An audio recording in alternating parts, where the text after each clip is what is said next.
මාලිනී ෆොන්සේකා කියන්නේ මම හිතන්නේ අපි රටක් විතරක් නෙවෙයි ලෝකයක්ම ආදරය කරපු ශිල්පිනියක්.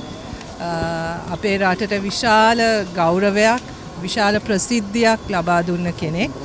ඉතින් ඇය වෙනුවෙන් මම හිතන්නේ රටක්ම අඬන වෙලාවක් මේක.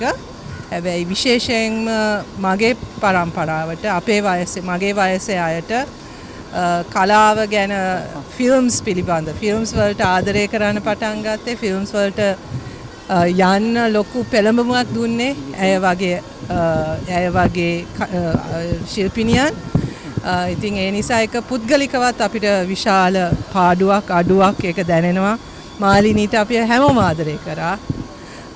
ෆිල්ම්ස් ඔක්කොම අපි බලලා තියෙනවා. ඒ යුගය මම හිතන්නේ ලංකාවේ චිත්‍රපටි යුගයේ ස්වර්ණමය යුගයක්. මාලිනී විජය, මාලිනී රවීන්ද්‍රයේ මුළු කාල පරිච්ඡේදයක්ම එයා නියෝජනය කරා. එතකොට අපිට ෆිල්ම්ස් වලට ආසාවක් ඇති කරපු සිනමා හලට යන්න පොළඹවපු චරිතයක්. ඒ වගේම ඇය මම හිතන්නේ අපිට සමහරක් වෙලාවට අපිට අමතක වෙන දෙයක් තමයි ඇය අක්කා කෙනෙක්. එයා පවුලක්ම බලාගත්ත කෙනෙක්. ඒ පවුලේ ඉන්න සියලු දෙනාටම මවක් වගේ හිටපු කෙනෙක්. ඉතින් මේ වෙලාවේ මුළු රටක්ම ලෝකයක්ම ඇය වෙනුවෙන් කම්පා වෙන මොහොතක මම විශේෂයෙන් ඇගේ පවුලේ සියලු දෙනාමත් මතක් කරන්නේ අපිට මෙහෙම දැනෙනවා නම් ඒ පවුලේ අයට ඒක තව දහස් වාරයක් දැනෙන්න ඕනේ. ඇය වගේ කෙනෙක් මෙහෙම අහිමි වීම පිළිබඳව. ඉතින් අපිට ඇයට දක්වන්න පුළුවන් උපරිම ගෞරවය රටක් හැටියට අපි ඒක දෙන්න ඕනේ.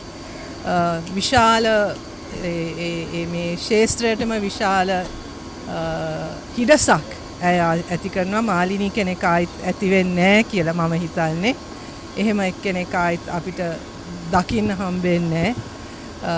ඇගේ මම හිතන්නේ ඒක ඇගේ සහජම හැකියාවක් කියලාත් මම හිතනවා. ඒ තිබේ එයාගේ චූටි මූව්මන්ට්ස් වලින් එයාගේ ඇහැක් හොලවලා එයාගේ එයා විශාල දේවල් සංනිවේදනය කරපු කෙනෙක් නිලියක්. ඉතින් මේක තමයි නේද?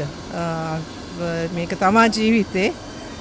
ඉතින් මාලිනී වෙනුවෙන් මම හිතන්නේ අපිට කරන්න පුළුවන් උපහාරයක් අපි කරලා ඇය වෙනුවෙන් අපිට කරන්න පුළුවන් වෙන්නේ චිත්‍රපටි ශාස්ත්‍රයත් සිනමාවත් තවත් ශක්තිමත් කරලා ඇය නියෝජනය කරපු ඒ ස්වර්ණමය යුගයට නැවත වතාවක් අපේ ලංකාවේ චිත්‍රපටි ඒ ශාස්ත්‍රය නැවත වතාවක් එතනට ගෙනියන්න ඇය වෙනුවෙන් අපි උත්සාහ කළ යුතුයි කියලා හිතනවා.